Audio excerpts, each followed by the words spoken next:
On va aller dans Romains. Romains chapitre 7, à partir du verset 1.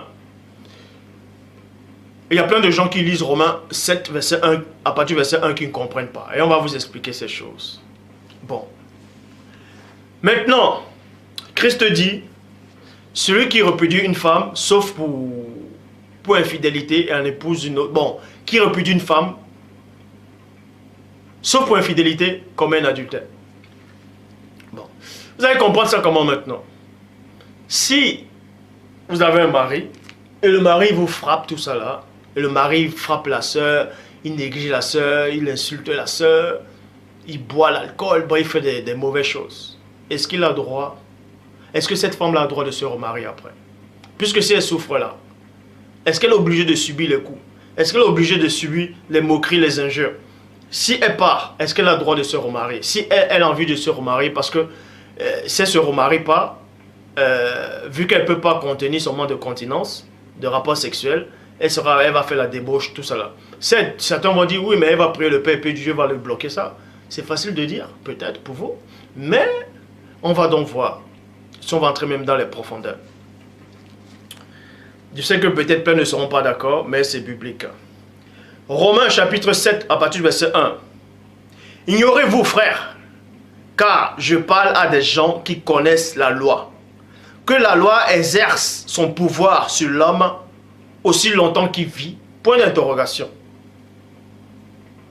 Ainsi, une femme mariée est liée par la loi à son mari, tant qu'il est vivant. Mais si le mari meurt, virgule, elle est dégagée de la loi qui la lia à son mari. Si donc du vivant de son mari, elle devient la femme d'un autre, elle sera appelée adultère. Mais si le mari meurt, elle est affranchie de la loi, de sorte qu'il n'y a point d'adultère en devenant la femme d'un autre. En devenant la femme d'un autre. Vous voyez. De même, frères, vous aussi, vous avez été par le corps de Christ mis à mort, en ce qui concerne la loi, pour que vous apparteniez les uns des autres, à l'un et l'autre, à celui qui est ressuscité des morts, afin que nous apportions des fruits pour Dieu. Nous emportions des fruits pour Dieu.